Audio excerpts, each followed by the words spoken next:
XBuild can read insurance estimates from both Symbility and Xactimate, making it simple to build accurate supplements. Start by telling the Copilot that you need to supplement a job. If there are any specific details you want included, add them here. The more information you provide, the better the results. Next, press the plus button to upload your files. Add the PDF version of the insurance estimate, along with any photos and the measurement report for the job. From here, the AI will get to work. XBuild will scan the PDFs, process the photos, and analyze all available data. It will then copy over all existing line items from the insurance estimate and add any missing items based on the photos, measurements, applicable building codes, and your inputs. If the Copilot needs additional details, it will automatically ask clarifying questions. Within moments, you'll see a preview of the Xactimate estimate in the pane on the right.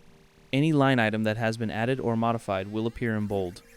If you want to make changes, click Edit and scroll down to the estimate to adjust individual line items.